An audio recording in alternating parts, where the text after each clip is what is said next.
Hi అండి. Welcome to కలా kitchen diaries.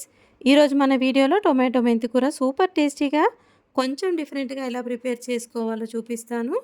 మన హెల్తీ అండ్ టేస్టీ టొమాటో మెంతి కూరను చిన్న చిన్న టిప్స్ గనుక ఫాలో అయ్యి చేసినట్టయితే ఈ కర్రీ టేస్ట్ అయితే చాలా బాగుంటుంది. వీడియో నచ్చితే లైక్ చేయండి. మన ఛానల్‌ని ముందుకు నడిపించండి. ఈ కర్రీ కోసం నేను ఒక 2 మీడియం సైజ్ ఆనియన్స్, ఒక 15 వరకు పచ్చిమిర్చి తీసుకొని ఇలా సన్నగా కట్ చేసి పెట్టుకున్నాను. అలాగే ఒక పెద్ద మెంతికూర కట్ట తీసుకొని ముందుగానే కాడలతో కడిగేసి ఈ మెంతికూర కూడా సన్నగా కట్ చేసి రెడీ చేసి పెట్టుకున్నాను. ఈ కర్రీ కోసం నేను ఒక అర కేజీ వరకు టొమాటోలు తీసుకొని ఇలా వాటర్లో శుభ్రంగా కడిగేసి ఇలా టొమాటోలన్నీ కూడా సగానికి కట్ చేసి రెడీ చేసుకున్నాను. ఇవన్నీ ఇలా రెడీ చేసుకున్న తర్వాత మనం కర్రీ ప్రాసెస్లోకి వెళ్ళిపోదాం. స్టవ్ వెలిగించి ప్యాన్ పెట్టి ఒక స్పూన్ ఆయిల్ హీట్ అయిన తర్వాత మనం కట్ చేసి పెట్టుకున్న టొమాటో ముక్కలన్నీ కూడా ఇలా ప్యాన్లోకి వేసేసి ఒక 4 నిమిషాల వరకు రెండు వైపులా తిప్పుతూ ఫ్రై చేసుకోవాలి. ఇలా ఫ్రై చేసుకోవడం వల్ల టొమాటోల పైన ఉన్న తొక్క తీయడానికి ఈజీ అవుతుంది. మన కర్రీలో టొమాటో తొక్కలు అనేవి కనపడవు. తింటున్నప్పుడు చాలా బాగుంటుంది కర్రీ టేస్ట్ అయితే. ఇలా ఫ్రై అయిన తర్వాత మనం ప్యాన్ కాస్త చల్లారడానికి పక్కన పెట్టేసి మనం కర్రీ మిగతా ప్రాసెస్లోకి వెళ్ళిపోదాం. స్టవ్ పైన మరో కడాయి పెట్టి ఒక 2 స్పూన్ల ఆయిల్ హీట్ అయిన తర్వాత ఒక స్పూన్ జీలకర్ర, ఒక స్పూన్ ఆవాలు, అలాగే మనం కట్ చేసి పెట్టుకున్న ఉల్లిపాయ ముక్కలన్నీ కూడా వేసేసి ఇవన్నీ కలుపుతూ చక్కగా ఉల్లిపాయ ముక్కలన్నీ కూడా గోల్డెన్ బ్రౌన్ కలర్ వచ్చేంత వరకు ఫ్రై చేసుకోవాలి.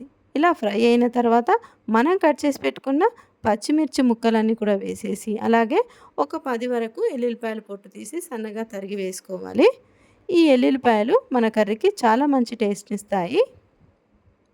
ఇవన్నీ కూడా కలిపేసుకున్న తర్వాత ఒక అర స్పూన్ వరకు ఇందులోకి పసుపును వేసేసి ఇవన్నీ బాగా కలపాలి. ఇప్పుడు ఇందులోకి మనం కట్ చేసి పెట్టుకున్న మెంతికూర ఉంది కదా, మెంతికూర అంతా కూడా కడాయిలోకి వేసేసి ఒక 3 నుంచి 4 నిమిషాల వరకు కలుపుతూ ఫ్రై చేసుకోవాలి. చూస్తుంటే మెంతికూర చాలా ఎక్కువ క్వాంటిటీలో కనిపిస్తుంది కదా, కానీ మనకు తెలుసు వాటర్ అంతా అయిపోగానే ఈ మెంతికూర అంతా కూడా దగ్గర పడుతుంది. క్వాంటిటీ కూడా తగ్గినట్టు కనిపిస్తుంది. ఇలా మధ్య మధ్యలో కలుపుతూ ఫ్రై చేసుకోవాలి.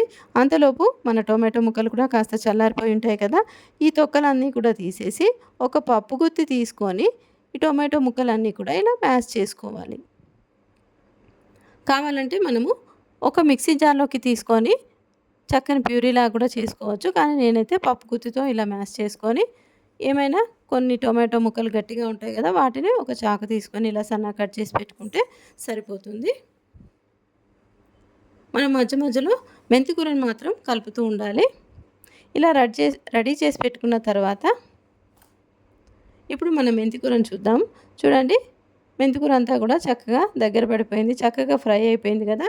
ఇందులోని వాటర్ అంతా కూడా మనం కలుపుతుండగానే అయిపోయింది. చూడండి, చక్కగా ఫ్రై అయిపోయింది. ఇప్పుడు ఇలా ఫ్రై అయిపోయిన మెంతికూరలోకి మనం రెడీ చేసి పెట్టుకున్న టొమాటో ప్యూరీ అంతా కూడా వేసేసుకొని చక్కగా ఒక 4 నుంచి 5 నిమిషాల వరకు మీడియం ఫ్లేమ్లో కలుపుతూనే ఫ్రై చేసుకోవాలి. లేదంటే అడుగంటిపోయి మన కర్రీ టేస్ట్ అనేది మారిపోతుందన్నమాట. మీకు ఒక రిక్వెస్ట్ అండి, మన ఛానల్ని ఫస్ట్ టైం చూస్తున్న వారైతే ప్లీజ్ సబ్స్క్రైబ్ చేయండి.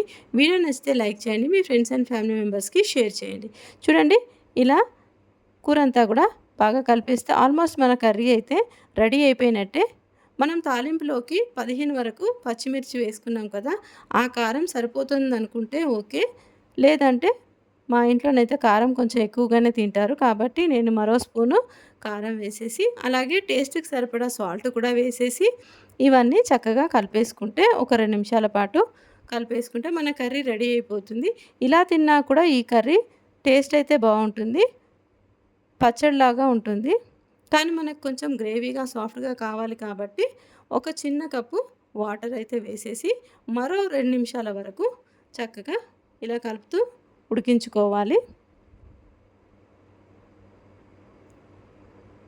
ఇప్పుడు ఇలా మూత పెట్టి ఒక 3 నిమిషాల వరకు ఉడికించుకుంటే చూడండి, ఆయిల్ అంతా కూడా పైనకు తేలినట్టు చూస్తుంటే చాలా టెంప్టింగ్గా కనిపిస్తుంది కదా. ఆల్మోస్ట్ మన కర్రీ అయితే బాగుంది, రెడీ అయిపోయింది. ఈ కర్రీ రైస్‌లోకైనా, చపాతీలోకైనా, రోటీలోకైనా చాలా బాగుంటుంది. జొన్న రొట్టెలతో అయితే సూపర్ కాంబినేషన్ అని చెప్పుకోవచ్చు.